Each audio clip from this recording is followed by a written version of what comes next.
పొద్దున్నే సూర్యుడు ఉదయించక ముందే లేసేవాడు, సరైన వ్యాయామం కూడా ఉండేది. ఇవన్నీ ఉన్నప్పుడు ప్రెగ్నెన్సీస్ ఎందుకు రావు? మస్తు వస్తాయి, మంచిగా వస్తాయి, కావాల్సినన్ని వస్తాయి. అయితే ఇప్పుడున్న పరిస్థితి ఏంటి? 30 దాటితే తప్పితే ప్రెగ్నెన్సీ ఆలోచించట్లేదు. ఇప్పుడున్న లైఫ్ స్టైల్లో చాలా మందికి స్ట్రెస్ ఎక్కువగా ఉంది, వాళ్ళకి కార్టిజాల్ వచ్చి అస్తవ్యస్తంగా అయిపోతున్నాయి హార్మోనల్ ఇంబ్యాలెన్సెస్ తో irregular periods, sperm quality issues, ఇట్లా ఎన్నో రకాల సమస్యలు వస్తున్నాయి. సెక్షువల్ యాక్టివిటీ కూడా డిఫరెంట్ ఏజెస్ లో డిఫరెంట్ టైప్స్ లో ఉంటుంది. Some times even a hug will give you the same feeling, some times even intimacy will not give you the same feeling. So environment మీద చాలా డిపెండ్ అయి ఉంటుంది. Sex చేస్తే తప్పు లేదు, చూస్తే తప్పు లేదు, పాన్ వీడియోస్ కోతి మూకుంటారే కింద అలడరా అని ఎవరు పచ్చినట్టు వాళ్ళు పెడతారు మెసేజ్లు, వాళ్ళకు కూడా అర్థమయ్యేలాగా ఉండాలి. పీరియడ్స్ టైంలో ఉండేటప్పుడు కూడా నాతో సెక్స్ చేయాలని అడుగుతూ ఉంటుంటారు. If you are not comfortable you should not. అంటే చెప్తే వాళ్ళు కూడా ఎలా తీసుకుంటారు అని మొహమాట ఉన్నప్పుడు నోరు మూసుకోవాలి. మరి ఈ మాత్రం కూడా కమ్యూనికేట్ చేయలేకపోతే there is no use of long term relationship. గతంలో పెళ్ళైన తర్వాత వాళ్ళు వర్జినిటీని కోల్పోయేవారు, ఇప్పుడు చాలా ఫాస్ట్ గా ఉన్నారు.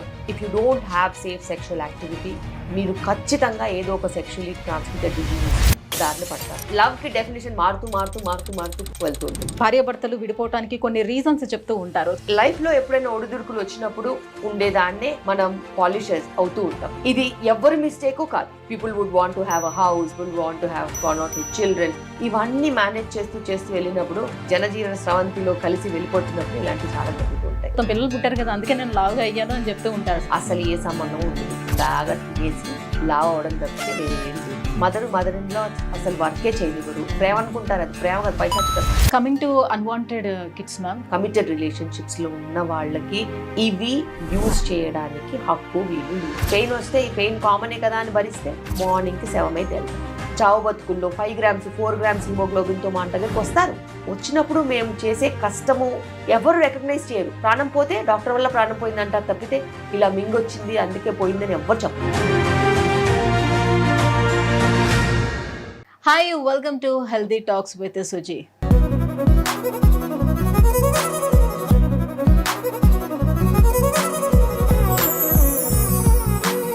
ఈ టాక్ షోలో నిజంగా మనం మాట్లాడుకునే మాటలన్నీ కూడా చాలా హెల్తీగా ఉంటాయి. ప్రతి ఒక్కరికి యూజ్ అయినటువంటి టాపిక్స్ మనం మాట్లాడబోతున్నాం. సో ఇవాల్టి పాడ్కాస్ట్లో మనం సెక్స్ ఎడ్యుకేషన్ గురించి కానివ్వండి, లేదంటే ఈ పీరియడ్స్, అమ్మాయిలు ఎదుర్కొన్నటువంటి పీరియడ్స్ సమస్యల గురించి కానివ్వండి, అండ్ ఇన్ఫర్టిలిటీ సమస్యలు పెరగడానికి రీజన్స్ కానివ్వండి. సో ఇవన్నీ కూడా జనరల్గా ప్రతి ఒక్కరికి ఉన్నటువంటి డౌట్స్ ఏవైతే ఉంటాయో, కొంతమంది ఎవరైతే షేర్ చేసుకోలేకపోతూ ఉంటారో, సో అలాంటి ఇష్యూస్ అన్నీ కూడా ఈ పాడ్కాస్ట్లోనే మాట్లాడబోతున్నాం. సో ఇవన్నీ డిస్కస్ చేసేందుకు మనతో పాటు ఉన్నారు ఒక ఫేమస్ గైనకాలజిస్ట్, 2 తెలుగు రాష్ట్రాల్లోనే అసలు పరిచయమే అవసరం లేనటువంటి, అందరికీ సుపరిచితురాలైనటువంటి డాక్టర్ శిల్పి రెడ్డి గారు మనతో పాటు ఉన్నారు. మేడంతో మాట్లాడేద్దాం. Hello ma'am. Hello, how are you? Very good ma'am. First of all మీకు థ్యాంక్స్ చెప్పుకోవాలి, ఎందుకంటే మీ టైం చాలా ప్రీషియస్ ఐ నో. సో అయినా మీకున్న టైంలో మాకు ఈ టైం కేటాయించినందుకు thank you so much for that. Welcome. So first of all sex education గురించి మాట్లాడాలనుకుంటున్నాం మ్యామ్. సో దీని గురించి మాట్లాడేదానికన్నా బిఫోర్, సో నేను ఒకటి ఎక్స్పీరియన్స్ అయిన దాని గురించి చెప్తాను. సో ఒక గైనకాలజిస్ట్తో నేను ఆల్రెడీ ఒక సెక్స్ ఎడ్యుకేషన్ గురించి ఒక వీడియో చేశాం. సో వీడియోలో కింద కామెంట్స్ అన్నీ చూసేటప్పుడు చాలా వల్గర్గా వచ్చినాయి. సో వాట్ ఐ థాట్, అసలు సెక్స్ అనే మాటని అసలు యూజ్ చేయకూడదా? ఎడ్యుకేషన్ గురించి అసలు మాట్లాడకూడదా? సెక్స్ చేస్తే తప్పు లేదు, చూస్తే తప్పు లేదు, పాన్ వీడియోస్. సో మనకి సినిమాల్లోని ఈ రొమాన్స్ చూస్తే తప్పు లేదు. సో ఎడ్యుకేట్ చేయడంలో వచ్చే తప్పు ఏంటి అసలు? ఎందుకు మనుషుల ఆలోచన ధోరణి ఈ రకంగా ఉంది? సో సెక్స్ ఎడ్యుకేషన్ అనేది ఎంతవరకు అవసరం పిల్లలకి? తప్పకుండా ఇప్పుడున్న పిల్లలకైతే కరెక్ట్ సెక్స్ ఎడ్యుకేషన్ అనేది ఇంపార్టెంట్. ఎందుకంటే వాళ్ళకి తెలియనిది చాలా అన్వాంటెడ్ ఇన్ఫర్మేషన్ వాళ్ళ బ్రెయిన్లోకి, వాళ్ళ ఐస్లోకి, వాళ్ళ మొత్తం ఆలోచనలోకి వెళ్ళిపోతుంది. అలాంటప్పుడు ఒక ఎడ్యుకేషన్ ద్వారా రైట్ ఇన్ఫర్మేషన్ ఇచ్చే బాధ్యత అనేది రెస్పాన్సిబుల్ పీపుల్కి ఉండాలి. ఇప్పుడు దానికి స్పెషల్గా సైకాలజిస్టులు ఉంటారు, సెక్స్ ఎడ్యుకేటర్స్ ఉంటారు. సో వాళ్ళు దీన్ని సటిల్గా ఎలాగైతే మనం చెప్పగలుగుతామో, వాళ్ళకి అర్థమయ్యేలాగా ఎంత జాగ్రత్తగా వాళ్ళు ఉండాలో ఆ విధంగా ప్రొఫెషనల్గా చెప్తారు. సో అలాంటప్పుడు మనము ప్రొఫెషనలిజం అనేది నిజంగా ఏ ప్రొఫెషన్కైనా ఉండాలి. అలా మనం ప్రొఫెషనల్గా బిహేవ్ చేసినప్పుడు అవతల వాళ్ళకి కూడా చాలా పద్ధతిగా అర్థమవుతుంది. ఇలా పద్ధతిగా అర్థం చేసుకుంటేనే ఇవాళ రేపు ప్రాబ్లమ్స్ రాకుండా ఉంటాయి. వాళ్ళకి నచ్చినట్టు, వాళ్ళకి కనిపించినట్టు, వాళ్ళకి అవసరం ఉన్నట్టు అర్థం చేసుకుంటే రేపు మనకి ఎన్నో ప్రాబ్లమ్స్ రావచ్చు. ఆ ప్రాబ్లమ్స్ చిన్న వయసులో ఉన్న పిల్లలకి, యుక్త వయసులో ఉన్న అమ్మాయిలకు కానీ అబ్బాయిలకు కానీ వస్తే మటుకు క్షమించరాని నేరం. సో ఇలా మనము క్షమించరాని నేరాలని, ఘోరాలని పెంచడం కంటే ఖచ్చితంగా ఒక పద్ధతిగా, ఒక మంచి దారిలో వాళ్ళని ట్రైన్ చేసుకుంటే అద్భుతమైన ఒక సమాజం అనేది ఉంటుంది. అలాంటి అద్భుతమైన సమాజంలో ఈ కోతి మూకుంటారే కింద అలడడా అని ఎవరికి వచ్చినట్టు వాళ్ళు పెడతారు మెసేజ్లు, అలాంటి వాళ్ళు ట్రైన్ అయ్యి ఓహో ఇలా కూడా ఉంటుందా అని వాళ్ళకి కూడా అర్థమయ్యేలాగా ఉండాలి. బికాస్ ఈ విషయంలో మాట్లాడుకున్నట్టయితే అసలు మనం ఎవరి మనుగడ లేదు. If there is no sexual activity, ఎక్కడి నుంచి పుడతారు జనాలు, ఎక్కడి నుంచి ప్రపంచం నడుస్తుంది. ఎటువంటి మానవాళి నడవాలన్నా, ఎటువంటి యానిమల్స్ పెరగాలన్నా ఖచ్చితంగా దాని గురించి కరెక్ట్ అవగాహన అనేది ఉండాలి. సేఫ్ సెక్స్ ఎడ్యుకేషన్కి సంబంధించి పిల్లలకు వివరించడంలో పేరెంట్స్ పాత్ర, అంటే వాళ్ళ రెస్పాన్సిబిలిటీ ఎంత ఉండాలి, అండ్ స్కూల్స్లో సెక్స్ ఎడ్యుకేషన్ గురించి ఉండాలంటారా, ఉంటే తప్పేమైనా ఉంటుందా? ప్రతి స్కూల్లో సెక్స్ ఎడ్యుకేషన్ గురించి క్లాసెస్ అనేవి మ్యాండేటరీగా ఉండాలి. ఒక 8th, 9th, 10th class onwards నుంచి ఉంటే మంచిది. అయితే అంతకన్నా చిన్నపిల్లలకి పేరెంట్స్ బాధ్యత తీసుకొని వాళ్ళు సరైన దారిలో పెట్టుకుంటే మంచిది. ఎందుకంటే ఎంతవరకు వాళ్ళు ఫ్రెండ్లీగా ఉండగలుగుతారు, ఎంతవరకు వాళ్ళు ఓపెన్గా ఉండగలుగుతారు అనేది ఒక పెద్ద ప్రశ్న. లేదు వాళ్ళు ఉండలేకపోతున్నారని అంటే ఆబ్వియస్లీ పీడియాట్రిషియన్స్ ఉంటారు, స్పెషలిస్టులు ఉంటారు, వాళ్ళ హెల్ప్ తీసుకోవచ్చు, తప్పేంటి. ఎనీ టైం రైట్ ఏజ్లో కనుక కరెక్ట్ అవగాహన అనేది ఉంటే మటుకు నిజంగా లాభపడతారు. టు బి ఫ్రాంక్ మాట్లాడుకోవాలి అని అంటే గతంలో పెళ్ళయిన తర్వాత వాళ్ళు వర్జినిటీని కోల్పోయేవారు, బట్ ఇప్పుడు బిఫోర్ మ్యారేజే చాలా వరకు అందరూ చాలా ఫాస్ట్గా ఉన్నారు. సో దాని గురించి అసలు క్వశ్చన్ కూడా చేయకూడదేమో. సో ఇంత ఎర్లీగా ఇంటర్ కోర్స్లో పార్టిసిపేట్ చేయటం వల్ల వచ్చే కాంప్లికేషన్స్ ఏమైనా ఉంటాయా ఫర్దర్గా? బేసిక్గా మనము అమ్మాయిలకైనా అబ్బాయిలకైనా కరెక్ట్ ఎడ్యుకేషన్ ఇవ్వగలుగుతాం. అక్కడి నుంచి వాళ్ళ దారి వాళ్ళు తీసుకోవాలి. కొంతమందికి వాళ్ళ దారి అదే అనిపిస్తుంది, కొంతమందికి వాళ్ళ దారి సరైన దారి వాళ్ళు ప్లాన్ చేసుకుంటారు. ఏదైతేనేమి ఇప్పుడు మ్యారేజెస్, కమిటెడ్ రిలేషన్షిప్స్కి టైం పడుతుంది. అది ఎడ్యుకేషన్ అయినా అయి ఉండొచ్చు, ప్రొఫెషనల్గా అయినా అయి ఉండొచ్చు, లేకపోతే వాళ్ళ చాయిసెస్ అయినా అయి ఉండొచ్చు. మరి అంత డీలే అవుతున్నప్పుడు వాళ్ళకి ఆ జర్నీలో ఒక జర్నీలో ఉన్నప్పుడు ఎవరైనా నచ్చిన వాళ్ళు దారిలో రావచ్చు, ఏదైనా అనుకోకుండా కొన్ని జరగవచ్చు. సో ఇలాంటివి క్షణికంగా కొన్ని జరిగిపోతుండొచ్చు. బికాస్ హార్మోన్స్ అనేవి అందరికీ ఉంటాయి, హార్మోన్స్ పని చేయకుండా ఎందుకు ఉంటాయి చెప్పు. సో ఇలా మనకి committed relationships and marriages delay అవుతున్నప్పుడు ఇవన్నీ మనం ఫోర్సీ చేస్తాం, 100% ఫోర్సీ చేస్తాం. అయితే ఇప్పుడు మనకి ఏం ఆలోచించాలంటే, మనము ఎప్పుడైతే వీటి గురించి మనం మాట్లాడతామో వాళ్ళకి అర్థమయ్యేలాగా చెప్పాలి, ఏది సేఫ్ ఏది నాట్ సేఫ్. సేఫ్టీ గురించి మాట్లాడిన అయితే సెక్షువలీ ట్రాన్స్మిటెడ్ డిజీజెస్ చాలా చాలా important. If you don't have safe sexual activity, మీరు ఖచ్చితంగా ఏదో ఒక సెక్షువలీ ట్రాన్స్మిటెడ్ డిజీజెస్కి దారిన పడతారు, which or sometimes treatable, sometimes not treatable, sometimes years పడుతుంది ట్రీట్ అవ్వడానికి, సమ్టైమ్స్ లక్కీగా ఉంటే కొన్ని మెడిసిన్స్తో క్యూర్ అవుతారు. ఇంత అనర్థాలకి ఎందుకు ఎవరు దారి తీసుకోవాలి? వాళ్ళ ప్రాణాన్ని ఎందుకు పణంలో పెట్టాలి? ఏదైనా ఈ ప్రాణం కోసమే చేస్తాం, ఈ ప్రాణం కోసము ఇంత డేంజర్ తీసుకోవాల్సిన అవసరం లేదు. అది ఒకటైతే అన్వాంటెడ్ ప్రెగ్నెన్సీస్, మరి ఇంత అన్వాంటెడ్ ప్రెగ్నెన్సీస్ వచ్చినప్పుడు ఆ జరిగే physical trauma, abortions, pain, bleeding, weakness, blood loss, emotional trauma, అది వాళ్ళు జీవితాంతం క్యారీ చేస్తారు తెలుసా, జీవితాంతం క్యారీ చేస్తారు. సో అది చిన్న విషయం కాదు, బికాస్ వాళ్ళకి అర్థమయ్యేంత డెప్త్ ఉండదు. కానీ ఆ ట్రామాని క్యారీ చేసుకుని ఏళ్ల తరబడి దాని గురించి ఆలోచించుకుంటూ మళ్ళీ పిల్లలు పుట్టకపోతే ఆ బాధని ఎవరికి చెప్పుకోలేక, డాక్టర్ దగ్గర చెప్పుకోలేక, పేరెంట్స్ దగ్గర చెప్పుకోలేక, ఫ్రెండ్స్ దగ్గర చెప్పుకోలేక మింగేసి లోపటినే కుషించిపోయి కుళ్ళిపోయి ఎంతోమంది బాధపడతారు. సింగిల్గా వస్తే ఆ బాధను మాకు చెప్పుకుంటారు. ఎవరన్నా తోడు ఉంటే ఏం చెప్పుకోలేరు. మరి అలాంటి విషయాలు ఎంత తప్పు. సో నువ్వు చేసేది తప్పు అని నీకు తెలిసి నువ్వు చేస్తే అది నీకు వచ్చిన ఎడ్యుకేషన్ ఇచ్చే విజ్డమ్ కాదు. నీకు ఎడ్యుకేషన్ ఇచ్చే విజ్డమ్ నిన్ను నువ్వు కాపాడుకోవడం, నిన్ను నువ్వు సంరక్షించుకోవడం, నిన్ను నువ్వు మంచి సరైన దారిలో తీసుకెళ్ళడం. అది నువ్వు ఎడ్యుకేషన్ ద్వారా నేర్చుకున్నప్పుడు ఇంక నువ్వు ఉండి ఏంటి లాభం ఏంటి, లాభాలు ఇంకా మనము చదువు చెప్పాల్సిన అవసరం కూడా లేదు, చదువు చెప్పించాల్సిన అవసరం కూడా లేదు.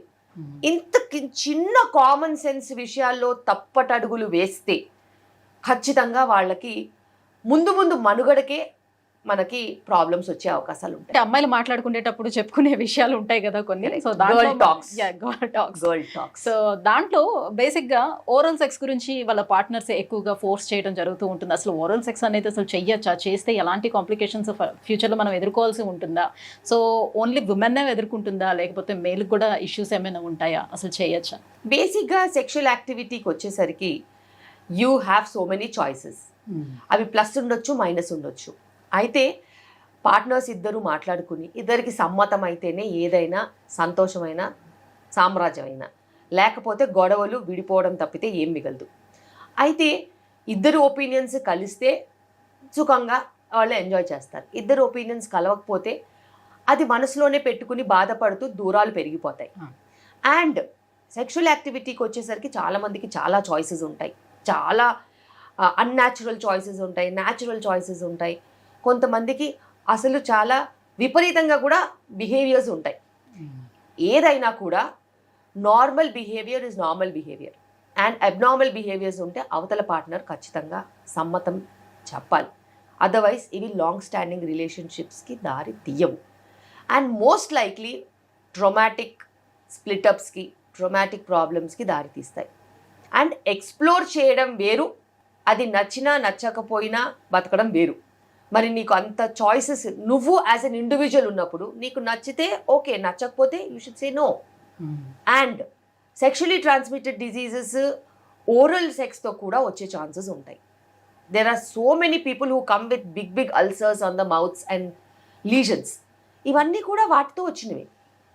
అండ్ లాంగ్ టర్మ్ రిలేషన్షిప్స్లో there are so many safety aspects that we can be reassured. Single partner long term రిలేషన్షిప్స్లో ఉన్నప్పుడు వాళ్ళ అండర్స్టాండింగ్ వేరు, వాళ్ళ హెల్త్ సెగ్మెంటే వేరు, వాళ్ళ పర్స్పెక్టివ్సే వేరు. కానీ ఇప్పుడున్న పరిస్థితిలో మనకి అలాంటి సిచ్యువేషన్స్ తక్కువ.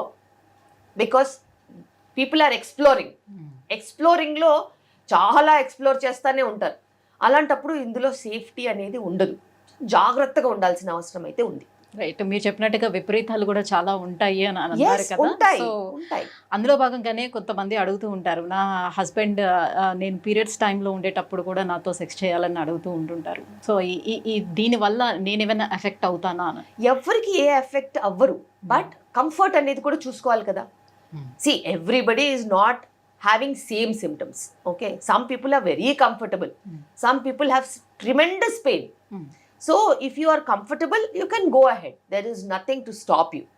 If you are not comfortable, you should not, because it will increase your pain, agony, stress, and adi oka mental problem ki dari teestundi. Already physical pain ఉన్నప్పుడు నువ్వు దాన్ని emotional గా ఇంకా ప్రెషరైజ్ చేస్తే you will not be able to enjoy. And nobody is a toy in the other people's hand.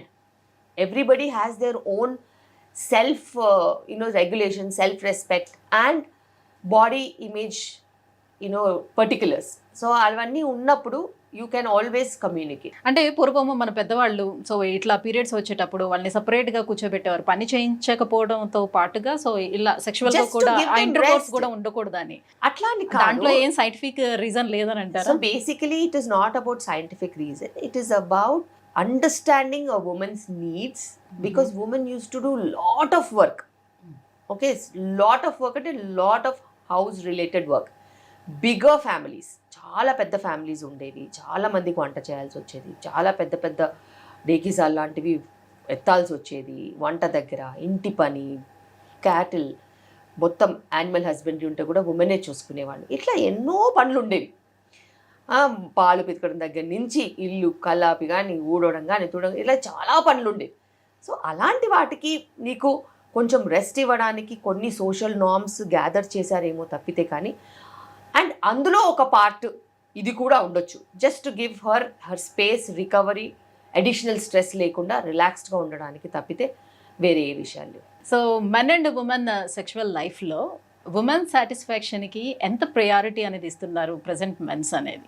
అది men తప్పు కాదు, అది ఉమెన్ షుడ్ బి రెస్పాన్సిబుల్. చాలాసార్లు నేను చూశాను, if not 100%, at least 70% women do not communicate. తనకి ఏం కావాలో తను చెప్పదు, కమ్యూనికేట్ చేయలేదు, చెప్పదు. Whether she is got an orgasm or not, whether she is satisfied or not, or whether she is happy or not, she never speaks. And అంటే చెప్తే వాళ్ళు కూడా ఎట్లా తీసుకుంటారు అనే మొహమాటం ఉన్నప్పుడు నోరు మూసుకోవాలి మరి. ఇంక అందులో ఉనికిడేది? You are an individual, he is an individual. ఇండివిజువల్గా మీరు టుగెదర్గా ఒక రిలేషన్షిప్లో ట్రావెల్ అవుతున్నప్పుడు ఇద్దరికీ ఆ మాట్లాడుకునే స్పేసు, ఓపెన్నెస్, కమ్యూనికేషన్, ట్రాన్స్పరెన్సీ ఉండాలి. నువ్వు నీ ట్రాన్స్పరెన్సీని తొక్కేసుకుని పార్ట్నర్ ఏమనుకుంటాడో అనుకుంటే తప్పు కదా. చాలాసార్లు కమ్యూనికేషనే ప్రాబ్లం. కమ్యూనికేట్ చేస్తే పాజిటివ్గా తీసుకునే పార్ట్నర్స్ ఉంటారు. ఓకే, డిప్రెస్ అయిపోయి వాళ్ళు డాక్టర్స్ దగ్గరికి వెళ్ళిపోయి I'm not able to perform అని ఇంకా పర్ఫార్మెన్స్ పడిపోయే వాళ్ళు కూడా ఉంటారు. But that number is lesser. And నువ్వు ఎట్లా కమ్యూనికేట్ చేస్తున్నావు అనేది నువ్వు సరిగ్గా చెప్పగలగాలి. యోర్ ఫాల్ట్ అని చెప్తే ఎవరైనా ఒఫెన్సివ్గా ఫీల్ అవుతారు. Let's do it this way అన్నది చెప్తే వేరే రకంగా ఉంటుంది. I would want some more time అని అంటే వేరే రకంగా ఉంటుంది. సో నీ మాటలు వల్లే ఏదైనా కానీ పెరగడమా విరగడమా అనేది ఉంటుంది. చాలా వరకు వాళ్ళు అనుకునేది ఏంటంటే, ఇప్పుడు నేను ఇలా చెప్పాను అని అనుకోండి ఫర్ సపోజ్, సో నీకు చాలా ఎక్స్పీరియన్స్ ఉన్నట్టుంది, that's why you asking like that, అలా ఏమైనా అంటారేమో. సో ఈ రకంగా తీసుకుంటే నేను ఏం ఇంకెందుకు మరి అలాంటప్పుడు ఆ పార్ట్నర్తో బతకడం ఎందుకు చెప్పు? ఈ మాత్రం కూడా కమ్యూనికేట్ చెయ్యలేకపోతే there is no use of a long term relationship. Okay, and it is never about your words which are going to be interpreted. Okay, interpretation అనేది నీ బిహేవియర్ వల్ల కూడా వస్తుంది, నీ ఇంటిమసీ వల్ల కూడా వస్తుంది, నీ మాటల వల్ల కూడా వస్తుంది, నీ అట్మాస్ఫియర్ వల్ల కూడా వస్తుంది. A very loving, caring couple would never talk such extreme things. Only a sadist will talk like that. So అట్లాంటి సాడిస్ట్ గారితో ఉండాల్సిన అవసరం కూడా లేదు. అంత చెడ్డగా నీ గురించి మాట్లాడినోళ్ళు పట్టుకుని ఊగులాడాల్సిన అవసరం అసలుకే లేదు. సో ఏదైనా అర్థం చేసుకుంటేనే రిలేషన్షిప్. ఇంత నాస్టీగా మాట్లాడితే ఇంకా వాడు నీ గురించి ఏమనుకుంటున్నాడు, నువ్వు ఎందుకు ఉండాలి కలిసి? As well get out of that trauma. Today, if he speaks like this, tomorrow he'll speak anything else. And if you are going to think like he might talk to me like that, that means you don't have an internal respect for him. So, ఏదైనా రిలేషన్షిప్లో బయట ఎంత respect ఉంటుందో లోపల కూడా అంతే respect ఉండాలి, అంత కమ్యూనికేషన్ ఉండాలి, అంత ట్రాన్స్పరెన్సీ ఉండాలి.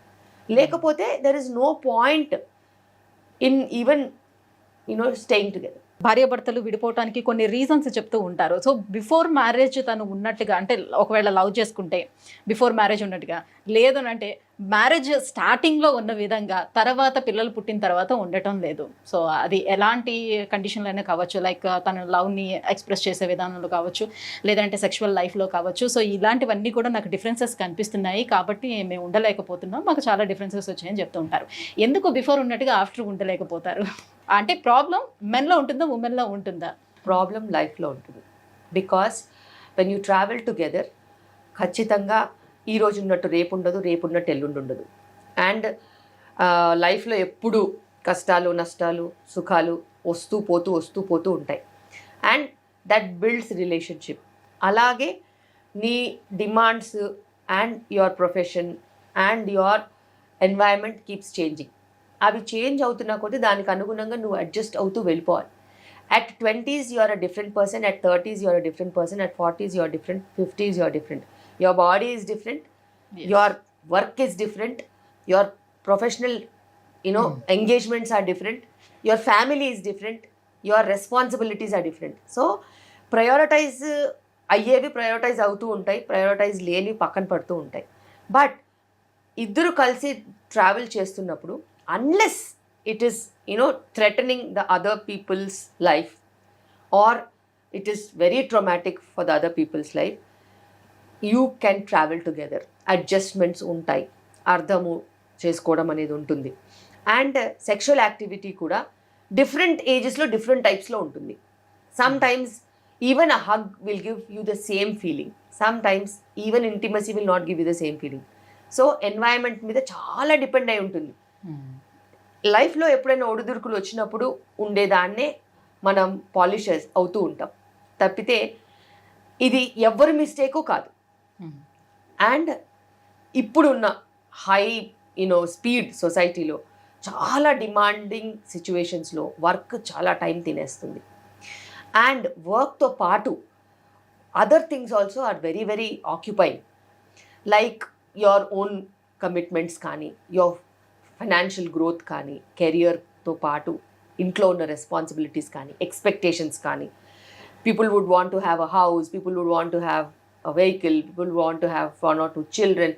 ఇవన్నీ మేనేజ్ చేస్తూ వెళ్ళినప్పుడు ఆ జనజీవన స్రవంతిలో కలిసి వెళ్ళిపోతున్నప్పుడు ఇలాంటివి చాలా జరుగుతూ ఉంటాయి.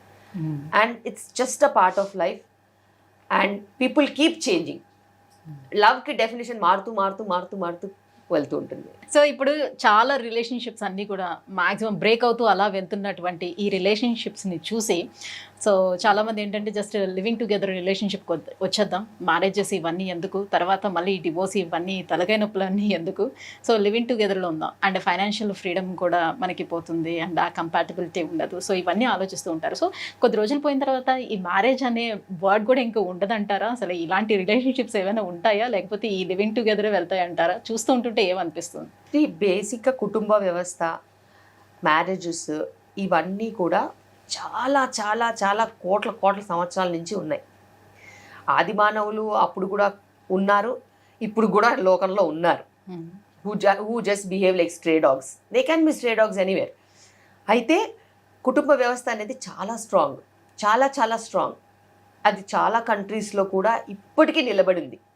అండ్ ఒక వ్యవస్థ ఏదైతే మనుగడ ఎప్పటి నుంచో ఉందో దాన్ని ఎవరు బ్రేక్ చేయలేరు.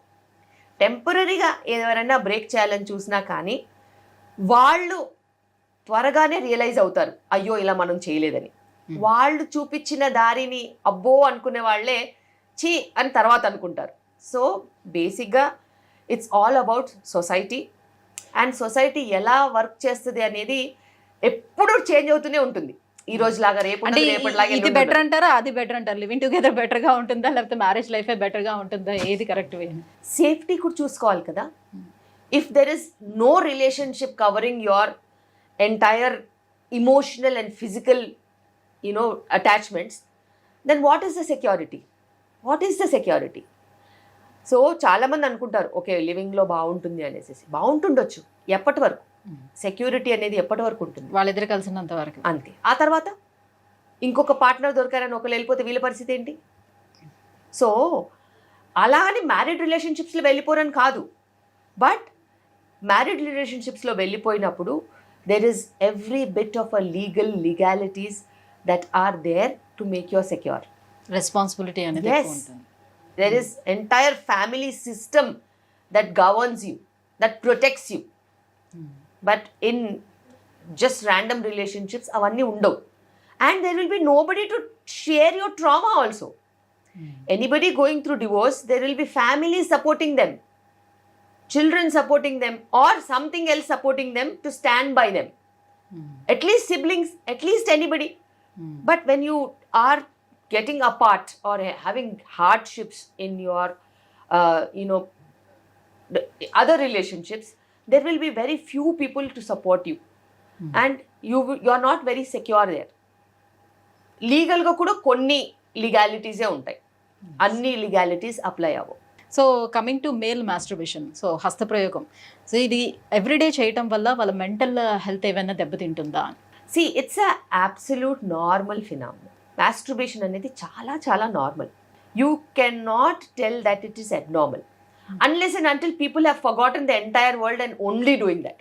That is not normal. That's abnormal. So నీ దినచర్యలు, నీ ప్రొఫెషన్, నీ వర్క్ స్పేస్, నీ వర్కౌట్, నీ ఫ్యామిలీ లైఫ్, నీ ఎడ్యుకేషన్ ఇవేవి డిస్టర్బ్ అవ్వట్లేదు, once in a while you're doing it అంటే there is nothing wrong in it and it is absolutely normal and your hormones guide you and it is okay.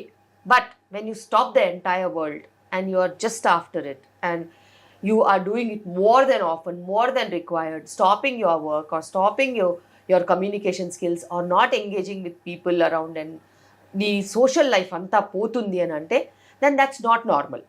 You need help and you have professional people to help you. So ఇంతకు ముందు అయితే మనకి కరెక్ట్గా ఒక age అనేది చూసి ఒక 18 years తర్వాత లేకపోతే 21 years తర్వాత ఎడ్యుకేషన్ అయిపోయిన వెంటనే మనకి మ్యారేజెస్ అనేది చేసేవాళ్ళు. సో పిల్లల్ని కూడా ఇమీడియట్గా ప్లాన్ చేసుకుని ఈ ప్రొసీజర్ ఉండేది.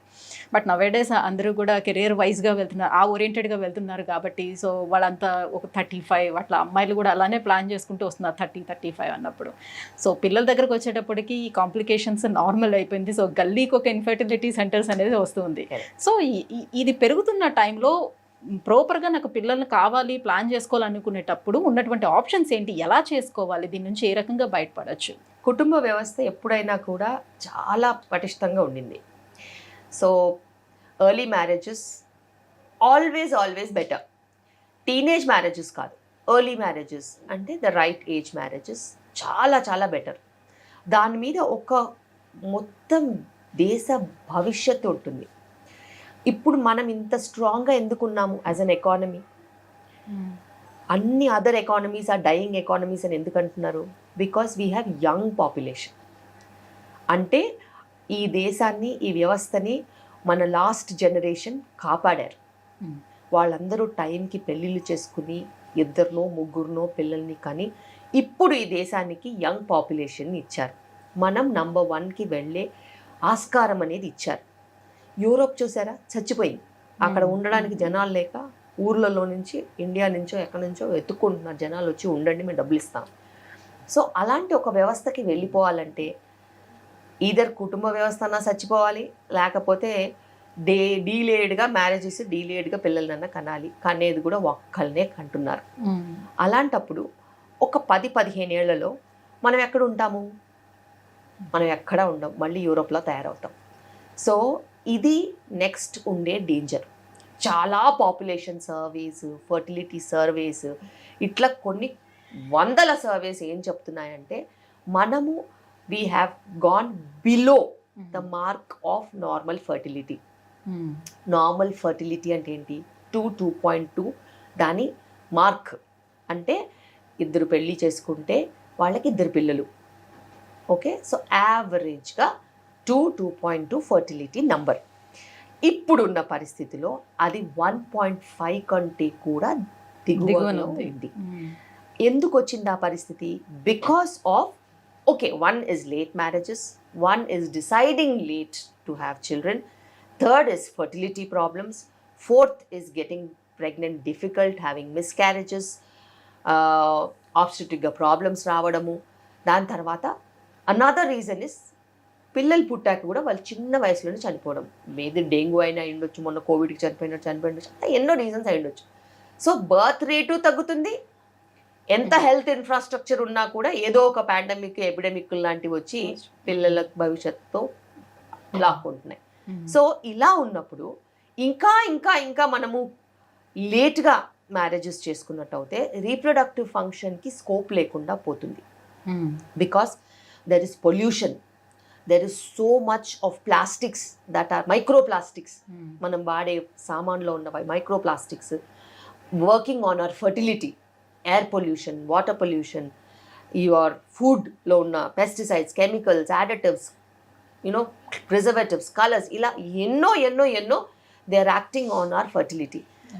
ఇంత male fertility problems, female fertility ప్రాబ్లమ్స్కి వెళ్ళిపోయి తర్వాత పిల్లలు కావాలంటే కష్టపడడం కంటే ఒక సరైన ఏజ్లో మ్యారేజ్ చేసుకుని prioritise child to career or career partially child to an extent. So ఇదేదో బ్యాలెన్స్ చేయాలి. దీన్ని వదలొద్దు, దానికి దీన్ని వదలొద్దు. బ్యాలెన్స్ చేస్తేనే అది నీ ఎడ్యుకేషన్ నీకు ఇచ్చే విజ్డమ్. కరెక్ట్ కదా? ఇప్పుడు చదువుకోని వాళ్ళు తప్పులు చేసి, చదువుకున్న వాళ్ళు కూడా తప్పులు చేస్తే దాన్ని పాలిష్డ్ తప్పులన్నా తప్పే కదా. అంతే. సో నువ్వు చదువుకున్నప్పుడు నీ చదువు నీకేం నేర్పించాలి? అట్లీస్ట్ కుటుంబ వ్యవస్థని కాలరాయొద్దన్నా నేర్పించదు కదా. సో అది నీకు నేర్పించదు చదువు. నీ చదువు నీకేం నేర్పిస్తుంది? నువ్వు మంచిగా ఆలోచించి నీకు నువ్వు ఏమవ్వాలో ఒక మంచి సంకల్పం తీసుకుని దాన్ని నెరవేర్చుకోవాలని చెప్తుంది. అందులో నీకు కుటుంబం లేదు, పెళ్ళిళ్ళు లేవు, పిల్లలు లేరు అని అంటే అది నీ ఇష్టం. తర్వాత ఎప్పుడైనా ఓన్లీ నాకు ఇప్పుడు పిల్లలు కావాలి 45 ఏళ్ళ కంటే కుదరదు. డోనర్ ఎగ్ డోనర్ స్పర్మే చెప్తారు మరి ఫర్టిలిటీ వాళ్ళు. ఫీమేల్లో ఎగ్ క్వాలిటీ తగ్గిపోవడం కానీ మేల్లోని స్పర్మ్ క్వాలిటీ తగ్గిపోవడానికి కానీ కేవలం ఏజ్ ఫ్యాక్టర్ అనేది రోల్ ప్లే చేస్తుందా, లేదు అంటే మనం తీసుకున్నటువంటి ఫుడ్ కూడా ఉందంటారా? లైఫ్ స్టైల్, మొత్తం లైఫ్ స్టైలే దానికి ఒక రీజన్ కింద మారింది. ఏజ్, ఏజ్ చాలా చాలా ఇంపార్టెంట్. 30+ వాళ్ళకి క్వాలిటీ తగ్గుతుంది, 35+ వాళ్ళకి బ్యాడ్ క్వాలిటీ ఉండే ఛాన్సెస్ చాలా హై ఉంటాయి. 40 తర్వాత ఆల్మోస్ట్ 80% ఆఫ్ ద టైం చాలా బ్యాడ్ క్వాలిటీ వస్తుంది ఎగ్స్ వరకు. స్పర్మ్ అంటారా, స్పర్మ్ కూడా ఏజ్కి కొంచెం రిలేషన్ ఉంటుంది, కానీ లైఫ్ స్టైల్కి మటుకు చాలా రిలేషన్షిప్ ఉంటుంది. Example alcohol, smoking, substance abuse, ఇవన్నీ కూడా ఎగ్ క్వాలిటీ, స్పర్మ్ క్వాలిటీని దెబ్బతీస్తాయి. వీటితో పాటు మనం యూస్ చేసే మైక్రో ప్లాస్టిక్స్, చాలా క్యాజువల్గా మనము వాటర్ బాటిల్స్లో నీళ్ళు తాగేసేసి పడేస్తూ ఉంటాము. ఆ ప్లాస్టిక్స్ కూడా లీచ్ అయిపోయి ఆ వాటర్లో ఉండి ఫర్టిలిటీ తగ్గిస్తున్నాయి. ఇలాగే మనం చెప్పుకుంటూ పోతే తినే ఆహారంలో కూడా చాలా పెస్టిసైడ్స్, కెమికల్స్, యాడిటివ్స్ కూడా ఉన్నాయి. ఇవన్నీ కూడా దాన్ని ఎక్కువగా ఇన్ఫ్లుయెన్స్ చేస్తున్నాయి. వీటితో పాటు మనము కోరి తెచ్చుకున్న కష్టాలు అంటాం కదా, ఎక్కువ టైం వర్క్ చేయడము, నైట్ అంతా కూర్చొని టీవీలు చూడడము, లేకపోతే సోషల్ మీడియా చూడడము, లేకపోతే నెట్ఫ్లిక్స్, అమెజాన్లు రన్లాగా ఒక కంటిన్యూస్ సిరీస్ మొత్తం నైట్ అంతా చూడడము, నిద్ర సరిగ్గా లేకపోవడము, స్ట్రెస్ తీసుకోవడము జాబ్లో, ఇవన్నీ కూడా ఫర్టిలిటీని ప్రతి యాంగిల్, ప్రతి కార్నర్ నుంచి ఇన్ఫ్లుయెన్స్ చేస్తున్నాయి. అండ్ ఇది ఓన్లీ ఆడవాళ్ళకి మగవాళ్ళకని కాకుండా ఇద్దరికి ఇవే ప్రాబ్లమ్స్ కామన్గా హిట్ చేయడం మూలాన చాలా ప్రాబ్లమ్స్ వస్తున్నాయి ప్రెగ్నెన్సీస్. సో గతంలో మనం చూసుకుంటే చాలా న్యాచురల్ ప్రెగ్నెన్సీసే ఎక్కువగా ఉండేవి, న్యాచురల్గా ప్రెగ్నెంట్ అయ్యేవారు. ప్రెగ్నెన్సీ వచ్చిన తర్వాత కూడా వాళ్ళు చక్కగా ఎలాంటి మెడిసిన్స్ లైక్ అలాంటివి ఏమి యూస్ చేయకుండానే వాళ్ళ పనులు వాళ్ళు చక్కగా చేసుకునేవారు, డెలివరీ కూడా న్యాచురల్గా అయ్యేది. బట్ వెరాజ్ ఇప్పుడు వచ్చేటప్పటికల్లా అసలు కన్సీవ్ అయ్యారని తెలిసిన దగ్గర నుంచి మెడిసిన్స్ అనేది స్టార్ట్ అయిపోతుంది డెలివరీ వరకు. ఎందుకు ఇట్లా? ఎందుకంటే స్టార్టింగ్ మీరు అన్నట్టు యంగ్ పాపులేషన్ ఉండేది. యంగ్ పాపులేషన్కి ఎటువంటి హెల్త్ ప్రాబ్లమ్స్ ఉండే ఛాన్సెస్ ఉండవు. లైక్ బీపీ అయినా, షుగర్ అయినా, స్థూలకాయ సమస్యలు అయినా ఏవి ఉండవు వాళ్ళకి. 18-20 years ఓ 40 kgs ఉండేవాళ్ళ అమ్మాయిలు అయితే. As young as 18-20 years or 16 years or what ever, వాళ్ళకి వాళ్ళ ఏజ్ కొంచెం ప్రొటెక్షన్ ఇచ్చేది. హెల్త్ ప్రాబ్లమ్స్ అనేవి ఉండేవి కాదు. మోడరేట్గా ఫుడ్ తీసుకునేవాళ్ళు, ఎక్కువగా వర్క్ చేసేవాళ్ళు, ఫిజికల్ యాక్టివిటీ బ్రహ్మాండంగా ఉండేది. ఎంత మంచి ఫిజికల్ యాక్టివిటీ ఉండేదంటే సాయంత్రం అయ్యేసరికి భోంచేసి పడుకుంటే విపరీతంగా మంచిగా నిద్ర, ఎర్లీ స్లీపింగ్, పొద్దున్నే సూర్యుడు ఉదయించక ముందే లేసేవాళ్ళు. మళ్ళీ వాళ్ళ యాక్టివిటీస్, దినచర్యలతో పాటు సరైన వ్యాయామం కూడా ఉండేది. ఇవన్నీ ఉన్నప్పుడు ప్రెగ్నెన్సీస్ ఎందుకు రావు? మస్తు వస్తాయి, మంచిగా వస్తాయి, కావాల్సినన్ని వస్తాయి. అయితే ఇప్పుడున్న పరిస్థితి ఏంటి? 30 దాటితే తప్పితే ప్రెగ్నెన్సీ ఆలోచించట్లేదు. అప్పటికే 60, 70, 80 కిలోలు ఉంటున్నారు. ఇది మినిమం. ఇక 90, 100 చాలా మంది ఉంటారు. స్థూలకాయ సమస్యలు హస్బెండ్ వైఫ్ ఇద్దరికీ ఉంటున్నాయి. దీంతో పాటు సబ్స్టెన్స్ అబ్యూస్ విపరీతంగా పెరిగింది, కాలుష్యం చాలా పెరిగిపోయింది. వీటన్నిటితో పాటు రాత్రి నిద్రలు ఉండవు. సో బాడీ అనేది నీ రిపేర్ ఫ్యాక్టర్ని చూసుకున్నట్టయితే హార్ట్కి శ్రద్ధ పెడుతుందా, లివర్కి శ్రద్ధ పెడుతుందా, కిడ్నీస్కి శ్రద్ధ పెడుతుందా, బ్రెయిన్కి శ్రద్ధ పెడుతుందా, ఇవన్నీ పక్కన పడేసి రీప్రొడక్షన్కి సంధిస్తుందా? ఇవ్వదు. So reproduction is the last. Body అంతా మంచిగా ఉంటే ఫస్ట్ వచ్చేది ప్రెగ్నెన్సీ. సో రీప్రొడక్షన్కి మనము మంచి దారి ఇవ్వాలి అంటే నువ్వు ఆరోగ్యంగా ఉండాలి. నువ్వు ఆరోగ్యమే లేకపోతే రీప్రొడక్షన్ ఎక్కడి నుంచి వస్తుంది? దానికి అసలు స్కోపే ఇవ్వదు బాడీ. అండ్ బాడీ నీకు షుగర్ ఉండి, బీపీ ఉండి, స్థూలకాయ సమస్యలు ఉండి, స్ట్రెస్ ఉండి, హైరాణ పడిపోతూ ఉంటే అదొక భయము, ఆందోళనతో ఉన్న పరిస్థితిలో నీకు రిప్రొడక్టివ్ హార్మోన్స్ ఎట్లా వస్తాయి మంచిగా? కార్టిజాల్ వస్తుంది, స్ట్రెస్ హార్మోన్ దండిగా వస్తుంది చాలా. కార్టిజాల్ వచ్చినప్పుడు ఇంకా వెయిట్ గెయిన్, ఇంకా షుగర్ అన్కంట్రోల్డ్ అయిపోతుంది, ఇంకా నిద్రలేమి సమస్యలు పెరిగిపోతాయి. సో ఏ హార్మోన్ ఎవరికి ఏ టైంలో వస్తే ఆ రిజల్ట్స్ వస్తాయి. ఇప్పుడున్న లైఫ్ స్టైల్లో చాలామందికి స్ట్రెస్ ఎక్కువగా ఉంది, వాళ్ళకి కార్టిజాల్ వచ్చి అస్తవ్యస్తంగా అయిపోతున్నాయి హార్మోన్స్. హార్మోనల్ ఇంబ్యాలెన్సెస్తో irregular periods, sperm quality issues, ఇట్లా ఎన్నో రకాల సమస్యలు వస్తున్నాయి.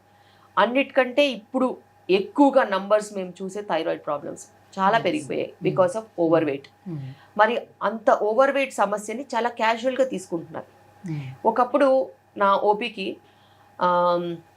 10-15 years బ్యాక్, ఎప్పుడో కాదు 10-15 years బ్యాక్, ఓపీడీలో ఒక 100 members నేను ఓపీడీ చూశాను అనుకో, ఒక 2-3 4 ఉమెన్ కొంచెం వెయిట్ ఎక్కువ ఉన్న వాళ్ళు వచ్చేవాళ్ళు, మిగతా వాళ్ళందరూ నార్మల్ బిలో నార్మలే వచ్చేవాళ్ళు.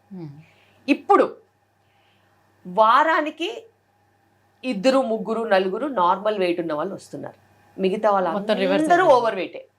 వాళ్ళు ఏమనుకుంటున్నారంటే, చాలా సింపుల్గా చెప్తారు, చుట్టుపక్కల అందరూ 60 kgsతో తిరుగుతున్నారు అనుకో, వాళ్ళు కూడా నార్మల్ అనుకుంటున్నారు, కానీ అది నార్మల్ కాదు. 60 is నాట్ నార్మల్. మన Indian BMIs for women are lesser. మనం అంతా 40 kgsలో ప్రెగ్నెంట్ అయ్యి 45-50 kgsకి డెలివరీ అయిపోయి సెకండ్ ప్రెగ్నెన్సీ కూడా అదే రేంజ్లో ఉన్నవాళ్ళు. ఇప్పుడు సడన్గా 60-70 నార్మల్ అని అంటే ఎట్లా కుదురుతుంది? అదే బాడీ, అదే థైరాయిడ్ గ్లాండ్, ఏజ్ ఎక్కువ, వాళ్ళ రిక్వైర్మెంట్ కూడా ఎక్కువ ఉంటుంది. సో థైరాయిడ్ సమస్యలు చాలా ఎక్కువ పెరిగిపోయాయి. గవర్నమెంట్ ఆఫ్ ఇండియా ఎంత కష్టపడి అయోడిన్ డెఫిషియన్సీ అనుకుని, అది అనుకుని, ఇది అనుకుని, అయోడిన్ సప్లిమెంటేషన్ చేసి చేసి కరెక్షన్ అనుకుంది థైరాయిడ్కి. కానీ ఇప్పుడు ఒబెసిటీ కూడా చాలా ఎక్కువగా ఒక మహమ్మారిలా తయారై. పెళ్ళప్పుడు నేను బాగానే ఉన్నాను, పిల్లలు పుట్టకముందు నేను బాగానే ఉన్నాను, పిల్లలు పుట్టిన తర్వాత ఇంకేముంటుంది, ఇట్లానే లావు అవుతాం, పిల్లలు పుట్టారు కదా అందుకే నేను లావుగా అయ్యాను అని చెప్తూ ఉంటారు. అసలు దానికి దీనికి ఏం సంబంధం ఉంటుంది? అసలు ఏ సంబంధం ఉండదు. బాగా తినేసి లావు అవడం తప్పితే వేరే ఏం లేదు. సో ప్రెగ్నెన్సీస్లో పాతకాలంలో అన్ని పనులు చేసుకునేవాళ్ళు, వాళ్ళకి ఆ ఫ్రీడమ్ ఉండేది, వాళ్ళ పనులన్నీ వాళ్ళు చేసుకునేవాళ్ళు. డెలివరీ అయిన తర్వాత కూడా ఎక్స్క్లూజివ్ బ్రెస్ట్ ఫీడింగ్ ఇచ్చేవాళ్ళు, ఓవర్గా ఫుడ్ ఉండేది కాదు, ఇంటి పని అంతా ఉండేది. వాళ్ళు నార్మల్ వెయిట్కి సులువుగా వచ్చేసేవాళ్ళు, 1-2 years బ్రెస్ట్ ఫీడింగ్ ఇచ్చి సులువుగా వచ్చేవాళ్ళు. ఇప్పుడు చూడండి, ఆల్రెడీ ఓవర్ వెయిట్తో ప్రెగ్నెంట్ అవుతున్నారు. ప్రెగ్నెన్సీలో చాలా వర్క్ తగ్గించేస్తారు, మదర్-ఇన్-లా అసలు వర్కే చేయనివ్వరు. దానికి తోడు ఓవర్గా ఫుడ్ పెట్టేస్తారు. ప్రేమ అనుకుంటారు, అది ప్రేమ కాదు, పైశాచికత్వం. దాంతో చాలా రకాల ప్రాబ్లమ్స్ వస్తున్నాయి. షుగర్ ఉందమ్మా అని అంటే జ్యూస్ తాగొచ్చా అంటారు. దానికి అసలు ఏమైనా లింక్ ఉందా? అసలు విపరీతంగా అడుగుతారు. బేబీ పెంచితే బేబీ 10 ఏళ్ళకే డయాబెటిక్ అవుతుంది, అలాంటి బేబీస్నే పెంచుతున్నారు వీళ్ళు. సో డెలివరీ అయిన తర్వాత కూడా బ్రెస్ట్ ఫీడింగ్ ఎవరైనా ఇస్తున్నారా? అదొక భారం కింద ఫీల్ అవుతున్నారు, ఎందుకంటే వాళ్ళకి ఆ కంఫర్ట్ లేదు. వాళ్ళు ఇవ్వాలనుకున్నా కూడా ఇంట్లో వాళ్ళందరూ బేబీని ఎత్తుకుని తిరుగుతారు. సో ఈమెకి ఆ స్కిన్ టు స్కిన్ కాంటాక్ట్ ఏది, ప్రైవసీ టైం ఏది? మదర్ అటు సోషల్ మీడియాకి టైం ఇవ్వాలి, అటు వర్క్ ఏమన్నా ఉంటే చూసుకోవాలి, అటు బేబీని చూసుకోవాలంటే టైం అంతా స్ప్లిట్ అయిపోవట్లా. సో దాంతోపాటు కొంచెం బ్రెస్ట్ ఫీడింగ్ మీద అవేర్నెస్ ఎంత పెంచినా కూడా బ్రెస్ట్ ఫీడింగ్ అనేది స్లోగా తగ్గిపోయింది. ఇంతకుముందు 2 సంవత్సరాలు 2.5 సంవత్సరాలు కూడా బ్రెస్ట్ ఫీడింగ్ ఇచ్చేవాళ్ళు. ఇప్పుడు అది 6 months వరకు ఎక్స్క్లూజివ్ బ్రెస్ట్ ఫీడింగ్ తీసుకెళ్లాలంటే కూడా చాలాసార్లు కష్టమవుతుంది. సో ఆ కష్టానికి కూడా వీళ్ళు తెలుసుకోకుండానే, వీళ్ళకి అది ప్రాబ్లం అని తెలియకుండానే వాళ్ళు అలా అయిపోతున్నారు, ఇవ్వలేకపోతున్నారు. Because it's a consistent responsibility. అంత కన్సిస్టెంట్గా ఏ రెస్పాన్సిబిలిటీ వాళ్ళు తీసుకున్నది లేదు. అండ్ చైల్డ్ని కూడా చాలాసార్లు ఇమోషనల్గా డిప్రెస్ అయిపోయి, ఇదేనా నా పని, నేను ఇంక దీనికైనా పనికి వస్తాను, అలా కూడా అనుకునే వాళ్ళు ఉంటారు. అంటే ఇప్పుడు వర్కింగ్ ఉమెన్ ఉన్నారు అని అంటే వాళ్ళు ఒక 3 months, పిల్లలు పుట్టిన 3 monthsకే వర్క్ స్టార్ట్ అయిపోవడం, వెళ్ళిపోవడం. 6 months వరకు మెటర్నిటీ లీవ్ ఉంటుంది. గవర్నమెంట్ ఆఫ్ ఇండియా ఆ ప్రొవిజన్ ఇచ్చింది, ఎందుకంటే 6 months మెటర్నిటీ లీవ్ ఇస్తే వీళ్ళు ఎక్స్క్లూజివ్గా బ్రెస్ట్ ఫీడింగ్ ఇస్తారని. కానీ మన వాళ్ళు ఏం చేస్తారు, అప్పుడప్పుడు 7th month 8th monthకి మెటర్నిటీ లీవ్ తీసేసుకోవడం వల్ల బేబీతో ఎక్కడ ఉంటుంది time. So that's the wrong step. ఎప్పుడైనా కానీ నువ్వు ప్రెగ్నెన్సీలో యాక్టివ్గా ఉండి ఆఫీస్కి వెళ్ళి ఇంటి పని చేసుకుంటూ ఇద్దరు హస్బెండ్ వైఫ్ ఫిట్నెస్ మెయింటైన్ చేసుకుంటే, డెలివరీ అయిన తెల్లారి నుంచి నువ్వు మెటర్నిటీ లీవ్ తీసుకుంటే 6 months నువ్వు బేబీతో ఉండొచ్చు. ఆ 6 monthsలో నీకు లాక్టేషన్ మంచిగా ఎస్టాబ్లిష్ అయిపోతే ఆ కిటుకు నీకు తెలిసిపోతే ఇంటి పని ఎలా చేసుకోవాలి, బేబీని ఎప్పుడు చూసుకోవాలి, బేబీకి ఫీడింగ్ ఎప్పుడు ఇవ్వాలి, నాకంటూ ఎప్పుడు టైం ఉంటుంది, నేను ఆఫీస్కి అంటే ఎలా ఎలా మేనేజ్ చేయాలని అన్నీ ఆలోచించుకుని సవ్యంగా పెట్టుకుంటే అది కదా నెక్స్ట్ ప్లానింగ్. 6 months తర్వాత కూడా వాళ్ళకి ఈజీగా ఉంటుంది పాత. అంటే వాళ్ళు బలవంతంగా ఇప్పుడు ఈ ఫీడింగ్ అనేది ఆఫ్ చేయడం వల్ల ఏమైనా సమస్య వస్తుందో తల్లికి? అసలు ఆఫ్ చేయాల్సిన అవసరమే లేదు. ఎక్స్ప్రెస్డ్ బ్రెస్ట్ మిల్క్ అనేది చాలా చాలా సులువు. దానికి ఇంటెన్షన్ ఉండాలి. ఆఫీస్లో కూడా ఎవ్రీ 2-3 hours ఒకసారి బ్రెస్ట్ మిల్క్ ఎక్స్ప్రెస్ చేసి ఫ్రిడ్జ్లో పెట్టాలి. వచ్చేటప్పుడు ఫ్లాస్క్లో పెట్టి వేసుకొని తెచ్చేసుకోవాలి.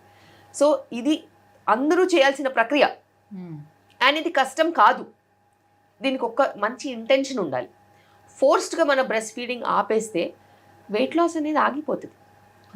ఫుడ్ అనేది అప్పటిదాకా ఎక్కువ తీసుకుంటాం కదా, ఫుడ్ ఆపరు చాలా మంది. సో దాంతో వెయిట్ గెయిన్ అనేది మళ్ళీ స్టార్ట్ అవుతుంది. రైట్. సో డెలివరీస్ విషయానికి వచ్చేటప్పుడు సో నార్మల్ డెలివరీ అవ్వడమే చాలా మంచిది అనేది ఉన్నటువంటి ప్రచారం. అయితే ఇప్పుడు ఏమంటున్నారంటే అంటే 2 వాదనలు వినిపిస్తున్నాయి. నార్మల్ డెలివరీ కూడా ఇబ్బందే కలుగజేస్తుంది లేడీస్కి. నార్మల్ డెలివరీ చేసేటప్పుడు పెల్విక్ మజిల్స్ అన్నీ లూజ్ అయిపోతూ ఉంటాయి. సో వాళ్ళకు కూడా బ్యాక్ పెయిన్ వస్తూ ఉంటుంది, వెజైనా లూజ్ అయిపోతుంది, తర్వాత సెక్షువల్ లైఫ్ అంతా కూడా ఇబ్బందిగా అనిపిస్తుంది. కాబట్టి సిజేరియన్కి వెళ్ళిపోదామని అనుకుంటున్నారు. ఇది ఎంతవరకు వాస్తవం అంటారు? వీళ్ళు కొత్త కాన్సెప్ట్ కనుక్కున్నారు. అనాది కాలంలో నుంచి కొన్ని వేల కోట్ల సంవత్సరాల నుంచి నార్మల్ డెలివరీసే అయినాయి. సర్జరీస్ ఎప్పటి నుంచి అవుతున్నాయి? కొన్ని సంవత్సరాల నుంచి అవుతున్నాయి. అవి ఎందుకు అవుతున్నాయి? మదర్కి ఏదైనా లైఫ్ థ్రెటనింగ్ ప్రాబ్లం ఉంటే, బేబీకి ఏదైనా లైఫ్ థ్రెటనింగ్ ప్రాబ్లం ఉంటే చేయాల్సిన ప్రొసీజర్ని ఇంత క్యాజువల్గా అడాప్ట్ చేసేసుకుంటారని నేను కూడా ఎప్పుడు అనుకోలేదు. లాస్ట్ 5 ఏళ్ల నుంచే ఈ పిచ్చి బాగా ముదిరిపోయింది. ఇది పిచ్చే తప్పితే వాస్తవత్వం లేదు. ఎందుకంటే పాతకాలంలో కూడా 10 మంది పిల్లల్ని కన్నారు. ఎలా కన్నారమ్మా? అంత లూజ్ అయిపోయి, అంత వేస్ట్ అయిపోయి, అంత పనికి రాకుండా అయిపోతే 10 మందిని ఎలా కంటారు చెప్పండి? ఉమెన్ సెక్షువలీ అట్రాక్టివ్గా ఉండి మంచిగా ఉంటేనే కదా 10th చైల్డ్ అనేది వస్తుంది. లేకపోతే చెట్టుకు పుట్టుకు పుడతారా ఏంటి? ఏ వరాలు ఎవరు ఇవ్వరు. హస్బెండ్తో కాపురం చేస్తేనే ప్రెగ్నెన్సీస్ వస్తాయి. అలాంటప్పుడు అది ఎంత పెద్ద అపోహ. దాన్ని ఎలా వీళ్ళు అనవసరంగా లిఫ్ట్ చేస్తున్నారు? It's a wrong concept. It's a wrong concept. Actually when you deliver normally నీకు బాడీకి ఇంకా ఈజ్ ఆఫ్ రికవరీ ఉంటుంది. అండ్ ఈజ్ ఆఫ్ రికవరీతో పాటు నువ్వు చేసుకోవాల్సిన మినిమల్ ఎక్సర్సైజెస్ చేసుకుని జాగ్రత్తగా ఉండి మంచి వైటమిన్స్ తీసుకొని, ఇప్పుడు ఏజ్ ఎక్కువ ఉంటున్నారు కాబట్టి, యంగ్గా ఉంటే నీకు ఆ పరిస్థితి కూడా ఏం లేదు. నీ ఏజే నిన్ను ప్రొటెక్ట్ చేస్తుంది. ఇప్పుడు హయ్యర్ ఏజెస్లో డెలివరీ అవుతున్నారు కాబట్టి నువ్వు తీసుకోవాల్సిన వ్యాయామం కానీ, ఎక్సర్సైజెస్ కానీ, డయట్ కానీ, మంచి వైటమిన్స్ కానీ తీసుకుంటే నీ రికవరీ కూడా బాగుంటుంది. You can also have multiple children and you can also have a very active sexual life. అసలు దేనికి భయపడాల్సిన అవసరం లేదు. అండ్ సమాజంలో అపోహలకి ఉన్నంత ప్రామినెన్స్ చిట్ చాట్కి, టాక్స్కి అండ్ గాసిప్కి ఉన్నంత ఇంట్రెస్ట్ దేనికి ఉండదు. ఈ గాసిప్ అనేది చాలా తప్పు. ఏదన్నా అవసరం ఉంటే మీరు బట్టల గురించో నగల గురించో మాట్లాడుకోవాలి, కానీ ఈ ఆడవాళ్ళు కూర్చొని సెక్షన్ల గురించి, నార్మల్ డెలివరీల గురించి, దాని రికవరీ గురించి చదువురాన్నోళ్ళు మాట్లాడితే ఎంత బ్యాడ్గా ఉంటుంది. సో ప్రపంచం అంతా టాపిక్లు తక్కువైపోయినాయి సోది చెప్పుకోవడానికి. ఇలాంటి టాపిక్ల మీద సోది చెప్పి అందరినీ పక్కదారి పట్టిస్తున్నారు. వీళ్ళు ఎట్లాగో పక్కదారి పడతారు, వేరే వాళ్ళని కూడా పక్కదారి పట్టించాలని చూస్తున్నారు. కానీ అది నిజం కాదు. సో ఇప్పుడు నార్మల్ డెలివరీ చేసుకోవాలనుకునే వాళ్ళకు కూడా ఆ పెయిన్స్ ఎవరైతే తట్టుకోలేకపోతున్నారో, సో పెయిన్ రెడ్యూస్ చేయడానికి కోసం కూడా ఒక ఇంజెక్షన్ ఇస్తున్నారు అని అంటున్నారు. సో ఇలా తీసుకోవటం ఎంతవరకు కరెక్ట్ అంటారు? బేసిక్గా పెయిన్ ఆఫ్ డెలివరీ ఎప్పుడూ మారలేదు. కొన్ని కోట్ల సంవత్సరాల నుంచి అదే డెలివరీ, అదే పెయిన్. కానీ ఆడవాళ్ల పర్సెప్షన్ మారింది. ఇంతకుముందు అసలు లేబర్ పెయిన్ వస్తుందని చెప్తే కూడా అవునా, సరే, ఓకే, వెళ్ళిపోతారు అంతే. అంటే వాళ్ళకి అదేంటో తెలీదు. ఎవరు వాళ్ళకి బ్రెయిన్ వాష్ చేయలేదు. వచ్చినప్పుడు నొప్పులు అయిపోయింది, డెలివరీ అయిపోయింది, వెళ్ళిపోయారు. నొప్పి ఉండేనా అంటే మీరు చెప్పినారు కదమ్మా ఉంటుందని, ఏదో ఉండింది, అయిపోయింది. ఇదే ఎక్స్ప్రెషన్. దానికి ఇంపార్టెన్స్ ఎవరు ఇవ్వలేదు. వాళ్ళని లేబర్ పెయిన్లో నేను అడిగాను. 25 సంవత్సరాల నుంచి డెలివరీలు చేస్తున్నాను నేను. 20 ఏళ్ల ముందు, 15 ఏళ్ల ముందు, 10 ఏళ్ల ముందనే చూసుకో. నీకు లేబర్ పెయిన్లో ఎవరైనా అడిగితే నొప్పి ఎక్కువగా ఉందమ్మా అంటే తట్టుకుంటానమ్మా, ఏం కాదు, అయిపోద్దిగా, ఇంతసేపు అవుద్ది. ఇది అడిగే క్వశ్చన్. ఇప్పుడు ఇంట్లో నుంచి బయలుదేరతాలే, అప్పటి నుంచి మొదలు పెడతారు. My wife is in labour, she's having severe pain. One ఫింగరే. సో పెయిన్ అనేది వాళ్ళు పెయిన్లో ఎడ్యుకేషన్ తీసుకున్నారు. అన్ఎడ్యుకేటెడ్ పీపుల్ పెయిన్కి ఇంపార్టెన్సే ఇవ్వలేదు. అంటే ముళ్ళు కూడా ఎప్పుడు గుచ్చుకోని అమ్మాయిలకి మేము డెలివరీలు చేస్తున్నాం ఇప్పుడు. ఆలోచించండి. సో అలాంటప్పుడు వాళ్ళకి అది ఎంత పెద్ద విషయమో ఇది ఎంత చిన్న విషయం. అండ్ లేబర్లో టైం మేనేజ్మెంట్ ఇంపార్టెంట్. ఒక హస్బెండ్ అయితేనేమి లేకపోతే ఫ్యామిలీ అయితేనేమి నీకు సపోర్ట్ చేయాలి, నిన్ను ఎంగేజ్ చేయాలి, నీతో 4 మాటలు చెప్పాలి, 4 పాటలు వినాలి, లేకపోతే 4 రకాలుగా ఆ టైం మేనేజ్మెంట్ చాలా చాలా ఇంపార్టెంట్. నీకు జైల్లో పెట్టేసి సంవత్సరము ఒక్క రోజు కూడా జైల్లో ఒక సంవత్సరంలాగా ఉంటుంది. సేమ్ అలాంటి బిహేవ్ చేస్తే నీకు పెయిన్ ఎక్కువనే అనిపిస్తుంది. కానీ ఒక్క రోజు మొత్తం నువ్వు కూర్చొని భజన చేయండి, అసలు టైం తెలుస్తుందా? ఓవర్ నైట్ చేస్తారు కదా భజనలు, రాత్రంతా చేస్తారు, ఎప్పుడు తెల్లారుతుందో తెలియదు. అవునా? So it is all about engaging time management. ఆ టైం మేనేజ్మెంట్కి సరైన సపోర్ట్ ఉంటే ప్రతి ఉమెన్ డెలివరీ అయ్యే ఛాన్స్ ఉంటుంది, నార్మల్ డెలివరీ అయ్యే ఛాన్స్ ఉంటుంది. అండ్ ఇంకా పెయిన్ మేనేజ్మెంట్ అంటారా, చాలా చాలా చాలా ఒక స్ప్రెడ్డే ఉంది. పెయిన్ కిల్లర్స్ కాకుండా, నీకు ఎంటనాక్స్ అనే గ్యాస్ కాకుండా, ఎపిడ్యూరల్ కాకుండా, వాటర్ బర్దింగ్ కాకుండా, ఇట్లా ఎన్నెన్నెన్నెన్నో ఉన్నాయి. కానీ అవన్నీ ఆప్షన్ అనుకునే వాళ్ళకి వాటిల్లో కూడా పెయిన్ రిలీఫ్ ఉండదు. బికాస్ ఏదో అనుకుంటారు, ఏదో ఉంటుంది. సో ఎప్పుడైనా మన బాడీని మనం నమ్మాలి. మనం కొత్తగా ఏం సృష్టించట్లా, అది ఎప్పటి నుంచో నడుస్తుంది. నడుస్తున్న దాన్ని నడుస్తున్నట్టు నడిపించేస్తే డెలివరీ కూడా కళ్ళు మూసుకొని తెరుచుకునేలోపు అయిపోద్ది. కానీ అలా నడవనీయకుండా ఇదేంటి అదేంటి అదేంటి దానికి ఏంటి దీనికి ఏంటి, నేనెందుకు నువ్వెందుకు నువ్వు ఉన్నదెందుకు అని ఇలాంటి క్వశ్చన్లు వేస్తే మీ ట్రామానే ఎక్కువ అవుతుంది. సో ఇప్పుడు లేటెస్ట్గా ముహూర్తాలు చూసి కూడా మీరు సిజేరియన్ చేసి పిల్లల్ని అంటున్నారు కదా. అవును, చదువు ఉన్నవాళ్ళు, చదువు వచ్చిన వాళ్ళు, చదువు చెప్పేవాళ్ళు ఇలాంటి మూర్ఖత్వానికి లొంగితే ఇంకా మనం ఏం చేయలేము. అండ్ అన్నిటికంటే వింత ఏంటంటే పౌరోహిత్యం తెలిసిన వాళ్ళు కూడా కొంతమంది ఇలాంటి వాటికి ప్రోత్సహిస్తున్నారు. వాళ్ళకి పెట్టుడు ముహూర్తాలు అనేవి పనిచేయవనే సంగతి తెలుసు. ఈ జనాభా ఎవరైతే పోయి పెట్టించుకుంటారో వాళ్ళు జస్ట్ బకరా అవుతున్నారు అంతే, అందులో ఏమాత్రం నిజం లేదు. సో అమ్మాయిలు ఇంకా ఎక్కువగా ఎదుర్కొనే ప్రాబ్లమ్స్లో పీరియడ్స్ సమస్యలు. ఈ పీరియడ్స్లో కూడా చాలామంది చాలా ఎక్కువ పెయిన్ కూడా భరిస్తూ ఉంటారు, చాలా ఇబ్బంది పడుతూ ఉన్నటువంటి సమస్యలు చూస్తూ ఉంటాం. బేసిక్గా పీరియడ్స్ విషయానికి వచ్చేటప్పుడు ఇప్పటికీ కూడా స్టిల్ ఎవరికైనా విమెన్ పీరియడ్స్ వచ్చినప్పుడు మెన్కి తెలియకుండా ఉండాలి, అదొక పెద్ద ఒక తప్పులాగా చూడటం. అండ్ ఒక శానిటరీ ప్యాడ్స్ కూడా తీసుకోవడానికి వెళ్ళేటప్పుడు కూడా షాపు వాళ్ళు కూడా అట్లానే ఒక కవర్లోని దాన్ని ప్యాక్ చేసి ఇవ్వడం, బయటికి కనిపించకుండా ఉండేటట్టు చూడటం. సో ఇదంతా ఏంటి, అంత ఇంప్యూర్గా ఎందుకు చూడాలి ఈ పీరియడ్స్ని అనేది? It is not about purity and impurity, అది ఎప్పుడు కాదు. It is about your conservative thinking. Conservative thinking అనేది ఎవరికి వాళ్ళు ఇచ్చుకున్నది తప్పితే ప్రపంచం దాన్ని అలా చెయ్యాలని ఎప్పుడూ చెప్పలేదు. అండ్ కొంతమందికి అది ప్రైవసీ అనుకుంటారు, కొంతమందికి అవి మిస్ఫార్చ్యూన్ అనుకుంటారు, కొంతమంది దాన్ని దాచుకుంటారు, కొంతమంది దాన్ని ఓపెన్గా చెప్తారు, కమ్యూనికేట్ చేస్తారు. What ever said and done, that's only a personal approach తప్పితే అది మనము అందరికీ చెప్పలేము. And it's a natural phenomena. ఆ ఫినామినా వల్లనే పిల్లలు పుట్టున్నారు. మరి అలాంటంత బయోలాజికల్ ఫినామినాని తప్పు పట్టాల్సిన అవసరమే లేదు. దాంట్లో ఎడ్యుకేషన్ లేకపోతే నువ్వు ఎట్ట పుడతావు? చెట్టుకు పుట్టేస్తారా? పుట్టరు కదా. You have to get your self in to a womb of a mother which the lining sheds every month to make the pregnancy happen. And pregnancy లేకపోతే మళ్ళీ పీరియడ్ వచ్చేస్తుంది. సో ఇంత బయోలాజికలీ రెలవెంట్ ప్యూర్ సైంటిఫిక్ ఫినామినాన్ని ఎవ్వరు తప్పుపట్టడానికి లేదు. So periods అందరికీ, ఆడపిల్లలందరికీ periods గురించి తెలుసు అని అనుకుంటారు. బట్ పీరియడ్స్ ఏ రకంగా వస్తాయి? సో ఇప్పుడు ఎవ్రీ మంత్ ఎగ్ రిలీజ్ అయితేనే పీరియడ్స్ వస్తాయా?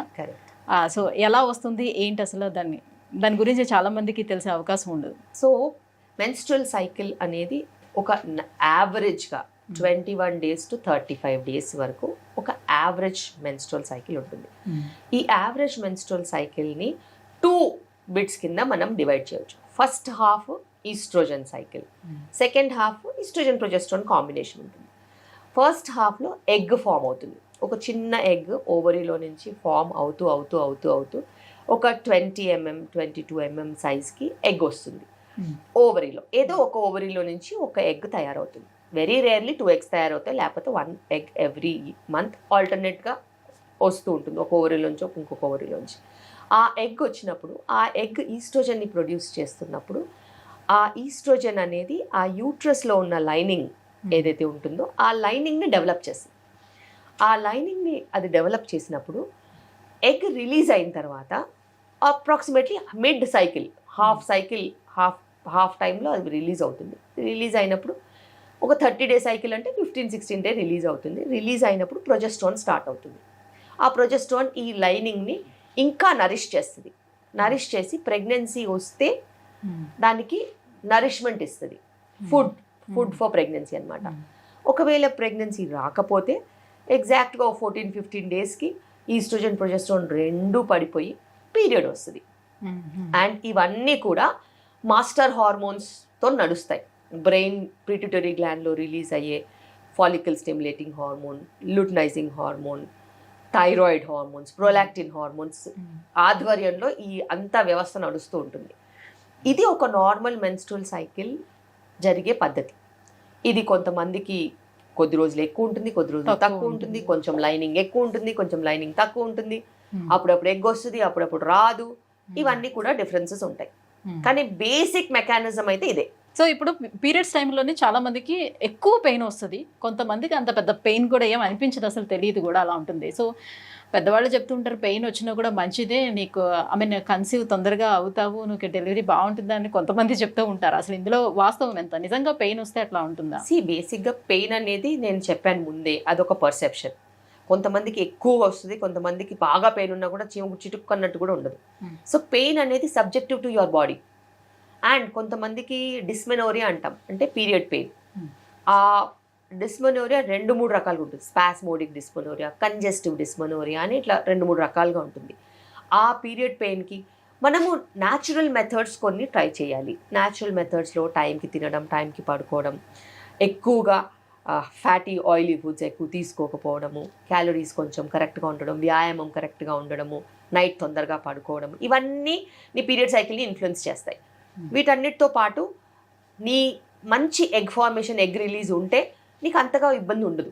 ఎగ్ ఫార్మేషన్, ఎగ్ రిలీజ్లో ప్రాబ్లం ఉందనుకో నీకు కొంచెం పెయిన్ ఎక్కువగా ఉండే ఛాన్సెస్ ఉంటాయి. యానోవిలేటరీ సైకిల్స్లో అప్పుడప్పుడు బ్లీడింగ్ ఎక్కువ ఉండే ఛాన్స్ ఉంటుంది. సో ఇలాగా డిఫరెంట్ ప్రాబ్లమ్స్ డిఫరెంట్ ఉంటాయి. ఫైబ్రాయిడ్స్ ఉంటే పెయిన్ ఎక్కువ ఉండే ఛాన్స్ ఉంటుంది, ఎండోమెట్రియోసిస్లో ఎక్కువ ఉండే ఛాన్స్ ఉంటుంది. ఇవన్నీ కూడా మనం రూల్ అవుట్ చేసుకోవాలి. అండ్ కొంతమందికి జస్ట్ ఈ స్పాస్మోడిక్ కంజెస్టివ్ డిస్మెనోరియాస్ ఉన్న వాళ్ళకి కొంచెం హాట్ ప్యాక్ పెట్టుకుంటే కూడా అబ్డమిన్ పెల్విస్ దగ్గర కొంచెం రిలీఫ్ ఉంటుంది. కొంతమందికి పెయిన్ కిల్లర్ తీసుకుంటే కానీ తగ్గదు. అలా ఇప్పుడు ఫైబ్రాయిడ్స్ ఉన్నా, ఎండోమెట్రియోసిస్ లాంటి ప్రాబ్లమ్స్ ఉన్నా, అడినోమయోసిస్ లాంటి ప్రాబ్లమ్స్ ఉన్నా వాళ్ళకి దానికి స్పెసిఫిక్ మేనేజ్మెంట్ ఇస్తే తప్పితే తగ్గదు. సో ఇలా ప్రాబ్లమ్ని బట్టి కూడా మనము సొల్యూషన్స్ అనేది చూసుకుంటూ ఉండాలి. సో అలా రెగ్యులర్గా ఆ పెయిన్ వస్తుందని పెయిన్ కిల్లర్స్ యూజ్ చేయడం వల్ల ఏమైనా ఇబ్బంది ఉంటుందా ఫర్దర్గా? అలా ఇబ్బంది పడాల్సిన అవసరం ఉండదు. ఎందుకంటే pain killer acts only at that day, ఆ టైంలో. మళ్ళీ నెక్స్ట్ పీరియడ్కి మళ్ళీ వాడుకోవచ్చు. బట్ ఎందుకు వస్తుంది పెయిన్, దాన్ని ట్రీట్మెంట్ చేసుకుంటే ఎప్పుడైనా బెటర్గా ఉంటుంది. రైట్. పీరియడ్స్ రాకుండా కూడా కొన్ని రకాల టాబ్లెట్స్, అంటే దాన్ని ఎక్స్టెండ్ చేసుకోవడానికి కూడా కొన్ని రకాల టాబ్లెట్స్ యూజ్ చేస్తూ ఉంటారు. సో దానివల్ల ఏమైనా ఇష్యూస్ వస్తాయంటారా? ఖచ్చితంగా పీరియడ్ సైకిల్ని డిస్టర్బ్ చేస్తే ఫ్యూచర్లో ఇర్రెగ్యులర్ పీరియడ్స్ వచ్చే ఛాన్స్ ఉంటుంది, వెయిట్ గెయిన్ ఛాన్సెస్ ఉంటాయి, బ్లోటింగ్ ఛాన్సెస్ ఉంటుంది. అండ్ ఇర్రెగ్యులారిటీస్ వల్ల చాలా ఇబ్బందులు పాలైన వాళ్ళు కూడా ఉంటారు. ప్రొవైడెడ్ మీరు ఎప్పుడు పీరియడ్ పోస్ట్పోన్మెంట్కి ట్యాబ్లెట్స్ తీసుకోవద్దు, unless and until it's some kind of dire emergency. కానీ ఇప్పుడు చాలా టూ క్యాజువల్ అయిపోయాయి ఎమర్జెన్సీస్ కూడా. డిస్టర్బ్ చేసినట్టు అయితే సైకిల్స్ డిస్టర్బ్ అయ్యే ఛాన్సెస్ ఉంటాయి, వాటితో వచ్చే సైడ్ ఎఫెక్ట్స్ కూడా చాలా ఉంటాయి. మ్యామ్, గతంలో పీరియడ్స్ వచ్చేటప్పుడు క్లాత్స్ అనేది యూజ్ చేసేవారు, రైట్? అప్పుడు ప్యాడ్స్ అనేది అవైలబుల్ లేకపోతుంటే క్లాత్స్ యూజ్ చేసేవారు. సో క్లాత్స్ యూజ్ చేయడం అంటే యూజ్ చేసింది మళ్ళీ ఉతికి ఆరేసి మళ్ళీ చేయటం అలాంటివి చేస్తుండేవాడి వల్ల వాళ్ళకి ఇన్ఫెక్షన్స్ రావడం అనేది జరుగుతుందని ఏవో ప్యాడ్స్ అనేది కొన్ని రకాల మార్కెట్లోకి వచ్చే తర్వాత ప్యాడ్స్ యూజ్ చేస్తున్నారు. ఇప్పుడు ప్యాడ్స్ యూజ్ చేయడం వల్ల కూడా ఇన్ఫర్టిలిటీకి దారి తీస్తుంది అని చెప్తున్నారు. ఇందులో వాస్తవం ఎంత? ఖచ్చితంగా బ్యాక్ టు రూట్స్ అని చెప్తారు. బ్యాక్ టు రూట్స్ అంటే ఏంటి? ఇంతకుముందు క్లాత్ వాడేవాళ్ళు ఇప్పుడు మళ్ళీ పీరియడ్ ప్యాంటీస్ వచ్చాయి. బికాస్ పీరియడ్ ప్యాంటీస్ అనేవి safe, washable, eco friendly and good for environment, healthy for the one who is using it also, and that's one of the safest methods అని decide చేశారు. The only thing is కొంచెం ఫ్రీక్వెన్సీగా మార్చుకోవాలి అంతే. And wash చేసుకుని మళ్ళీ reuse చేసుకోవచ్చు. అవి anti bacterial కోటింగ్తో కూడా వస్తాయి. ఇవి మళ్ళీ బ్యాక్ టు రూట్స్ కాన్సెప్ట్లో వచ్చాం. ఎందుకు వచ్చింది ఆ కాన్సెప్ట్? ఎందుకంటే చాలా రకాలుగా ప్లాస్టిక్స్, మైక్రో ప్లాస్టిక్స్ అనేవి ఈ ప్యాడ్స్ ద్వారా బాడీలో నుంచి లీచ్ అయ్యి వెజైనా ద్వారా వెళ్ళి ఓవేరియన్ క్యాన్సర్ కూడా కాజ్ చేస్తున్నాయి, ఇన్ఫర్టిలిటీ కూడా కాజ్ చేస్తున్నాయి, అలా రకరకాల ప్రాబ్లమ్స్ కూడా కాజ్ చేస్తున్నాయని నిర్ధారణ చేశారు. ఎంతవరకు వెళ్ళిందంటే ఈవెన్ ఫీటస్లో, ఫీటల్ ప్లాసెంటా ఉంటుంది కదా, ప్లాసెంటాలో కూడా మైక్రో ప్లాస్టిక్స్ బయటపడ్డాయి. అంటే మైక్రో ప్లాస్టిక్స్ ఎలా, ఎక్కడి నుంచి, ఏ రూపాన్ని నుంచి వెళ్తున్నాయో కూడా మనకు తెలియదు. అయితే ఈ శానిటరీ ప్యాడ్స్ ద్వారా కూడా మైక్రో ప్లాస్టిక్స్ లీచ్ అవుతున్నాయని సైంటిఫిక్ రీసెర్చ్ ద్వారా మనకి బయటపడింది. అదే కాకుండా ఈ మైక్రో ప్లాస్టిక్స్ ఏవైతే ఉంటాయో, ప్లాస్టిక్స్ ఏవైతే ఉంటాయో యూస్ చేసిన వాటిలలో అది ల్యాండ్ ఫిల్స్ కాజ్ చేస్తున్నాయి. ఎన్వైరన్మెంట్లో పెద్ద మొత్తాన కొన్ని వందల సంవత్సరాల వరకు కూడా బయోడిగ్రేడబుల్ కాదు. వాటి వలన మనకి పొల్యూషనే కాకుండా ల్యాండ్ ఫిల్స్ అవ్వడమే కాకుండా అవి నాన్ బయోడిగ్రేడబుల్ అని నిర్ధారణ చేశారు. సో అంత పెద్ద థ్రెట్ ఉంది ఇప్పుడు. అందుకే ఆల్టర్నేటివ్గా మనకి menstrual cups which are silicone and bio friendly వచ్చాయి. అండ్ బయోడిగ్రేడబుల్ శానిటరీ ప్యాడ్స్ వచ్చాయి. చాలా బ్రాండ్స్ ఉన్నాయి biodegradable sanitary pads. Bamboo stem నుంచి చేయడము, కొన్ని హస్క్ నుంచి చేయడము, అలా రకరకాలుగా బయోడిగ్రేడబుల్ ఒక 30 to 40 డేస్లో మొత్తం డిగ్రేడ్ అయిపోయేలాగా మనకి ప్రొడక్షన్ ఉంటుంది, డిస్ట్రిబ్యూషన్ కూడా ఉంది. విలేజ్ లెవెల్ నుంచి సిటీ లెవెల్ వరకు కూడా ఆ నెట్వర్క్ అనేది ఉంది. అండ్ ఆ దారిలో మేము కూడా చాలా కృషి చేస్తున్నాం. నాకు డాక్టర్ కే శిల్పి రెడ్డి ఫౌండేషన్ ఉంది. ఆ ఫౌండేషన్ ద్వారా కూడా biodegradable non plastic sanitary pads అనేది గవర్నమెంట్ స్కూల్స్లో మేము ఫ్రీగా పంచిన రోజులు కూడా ఉన్నాయి అవేర్నెస్ కోసం. అదే కాకుండా మళ్ళీ ఈ పీరియడ్ ప్యాంటీస్ కూడా ట్రైబల్ చిల్డ్రన్కి, యంగ్ ఉమెన్కి ట్రైబల్ ఏరియాస్లో మనం 2 to 3 కనుక ఇచ్చినట్టు అయితే వాళ్ళు 5 years వరకు కూడా వాడుకోవచ్చు. సో అంత వాళ్ళకి సేఫ్టీ కూడా ఉంటుంది, హెల్తీ కూడా, అండ్ పెద్దగా ట్రైన్ చేయాల్సిన అవసరం ఉండదు. అండ్ ఎవరైతే మ్యారీడ్ ఉంటారో, ఎవరైతే చైల్డ్ బర్త్ అయిన వాళ్ళు ఉంటారో వాళ్ళకి వాళ్ళ సైజుని బట్టి మనము మంచి ట్యాంపూన్స్ కాకుండా, ట్యాంపూన్స్తో కూడా మళ్ళీ అదే ప్రాబ్లం, మైక్రో ప్లాస్టిక్స్, ఫైబర్, ఇవన్నీ మనకి ఏంటో తెలియదు. మనం మెన్స్ట్రువల్ కప్స్ ఇస్తాం. మెన్స్ట్రువల్ కప్స్ ఇచ్చినప్పుడు కూడా వాళ్ళకి ఈ సేఫ్టీ ఆస్పెక్ట్లో జస్ట్ కప్ తీయడం, ఎంటీ చేయడం, వాష్ చేసుకోవడం, హాట్ వాటర్లో బాయిల్ చేసుకొని రీయూజ్ చేసుకోవడం. And 1 cup will last for many years. So ఇవి ఎన్వైరన్మెంటల్ ఫ్రెండ్లీ, ఉమెన్కి healthy, training minimum, and sustainable and cost effective. And ఇట్లా మనము చూసుకున్నట్టు అయితే అటు వీళ్ళ హెల్త్ బాగుంటుంది, ప్లాస్టిక్స్ వల్ల నష్టము ఉండదు, అటు మనం సమాజానికి కూడా, ఎన్వైరన్మెంట్కి కూడా ఫ్రెండ్లీగా వెళ్ళొచ్చు. Coming to unwanted kids ma'am, so ఇప్పుడు షాప్స్లోని చాలా దొరికేస్తున్నాయి కాబట్టి, సో ఎవరైతే పిల్లలు వచ్చి హాస్టల్లో ఉండి వాళ్ళు చదువుకోవడానికి వస్తున్నారో వాళ్ళు కూడా యూస్ చేయడం జరుగుతూ ఉంది. సో న్యూలీ మ్యారీడ్ కపుల్ కూడా ఈజీగా యూస్ చేస్తూ ఉన్నారు. సో లాంగ్ టర్మ్లో యూస్ చేయడం వల్ల వచ్చే కాంప్లికేషన్స్ ఎలా ఉంటాయి? అన్వాంటెడ్ కిడ్స్ అంటే నాకు గుర్తుకొచ్చింది, 2 రకాలు ఉంటాయి అందులో. ఒకటి ఎమర్జెన్సీ కాంట్రసెప్షన్, ఇంకొకటి అబార్షన్ పిల్స్. అయితే ఈ ఎమర్జెన్సీ కాంట్రసెప్షన్ అనేది దాని పేరే ఉంది, it's an emergency contraception, but it is not contraception అని. రెగ్యులర్గా క్యాజువల్గా ఇంటర్కోర్సు, కమిటెడ్ రిలేషన్షిప్స్లో ఉన్న వాళ్ళకి ఇవి యూజ్ చేయడానికి హక్కు వీలు లేదు. Because they are only for emergency purpose. లైఫ్లో ఎమర్జెన్సీస్ ఎప్పుడు ఉంటాయి? ఎప్పుడన్నా ఒకసారి ఉంటుంది. అది ఎవరికి, అందరికీ రావాల్సిన అవసరం లేదు ఎమర్జెన్సీస్. ఎవరికైనా ఎమర్జెన్సీ వచ్చినప్పుడు, for example rape or anything that is not at all predicted at that time, emergency contraception use చేయాలి. If you fall in that fertile time, period నిన్న అయిపోయింది, ఈరోజు ఎందుకు ఎమర్జెన్సీ కాంట్రసెప్షన్? రేపు నీకు పీరియడ్ వచ్చేలా ఉంది, ఈరోజు ఏదైనా యాక్సిడెంటల్ ఇంటర్కోర్స్, ఈరోజు ఎందుకు emergency contraception? So your doctor has to decide whether you really need it or not. So ప్రతి ఎమర్జెన్సీ కండిషన్ నువ్వు డిసైడ్ చేయొద్దు, నీ డాక్టర్ డిసైడ్ చేస్తుంది. And whether to give you or not తను డిసైడ్ చేస్తుంది. This is first thing. Second thing, abortion pills. ఈ abortion pills అనేవి చాలా చాలా ట్రిక్కీ. ఆ అబార్షన్ పిల్స్ కొన్ని కోట్ల ప్రాణాలు తీసేసుకున్నాయి. If given under supervision in a medical setup, నీకు ఫాలో అప్ ఉంటుంది. You are entitled to give a safe environment, correct protocol, follow it up, everything is clear or not, you will judge and you will give them that safety. నీకు safety లేకుండా ఎట్టబడితే అట్ట తీసుకుంటే నీ ప్రాణాలు పోతాయి. ఏ హాస్టల్లోనో మీరు అన్నట్టు ఏ ఇంట్లోనో పొద్దున్న లేసే వరకు బతికి ఉండరు. ఎందుకంటే మేము ఆ ట్యాబ్లెట్స్ ఇవ్వాలి అని అంటే ఖచ్చితంగా హిమోగ్లోబిన్ చెక్ చేస్తాము, ఓకే, థైరాయిడ్ చెక్ చేస్తాము, స్కాన్ చేస్తాము, ఎన్ని వీక్స్ ఉందో చూస్తాము, దాని ప్రకారం డోస్ ఇస్తాము. ఫస్ట్ డోసులు, సెకండ్ డోసులు, ఫాలో అప్ స్కాన్లు కూడా ఉంటాయి. వీళ్ళు మింగేస్తే ఎట్టబడితే అట్ట మింగితే, అది యూట్రస్లోనే లేకపోతే ట్యూబ్లో ఉంటే, అది పగిలిపోతే, పెయిన్ వస్తే ఈ పెయిన్ కామనే కదా అని భరిస్తే మార్నింగ్కి శవమైతే వెళ్తారు. సో ఇలా ఎంతోమంది చనిపోయి కాంట్రవర్షియల్ కేసెస్ అయినవి కూడా మీరు చూశారు. అంటే ఫామ్ అయిన ఎంబ్రియో ట్యూబ్స్లో ఉండిపోతాయి అంతే, వాళ్ళకి తెలియదు కదా. సి భయానికి మింగేసే వాళ్ళు ప్రెగ్నెన్సీ టెస్ట్ పాజిటివ్ రాగానే మింగుతారు, కానీ నేను స్కాన్కి వెళ్ళాలా? స్కాన్ డాక్టర్ రాస్తే కానీ చేయరుగా. మరి నువ్వు డాక్టర్ దగ్గరికి వెళ్తే డాక్టర్ నీకు కరెక్ట్గా చూసుకుంటుంది. డాక్టర్ దగ్గరికి వెళ్ళని వాళ్ళ గురించి చెప్తున్నాను నేను.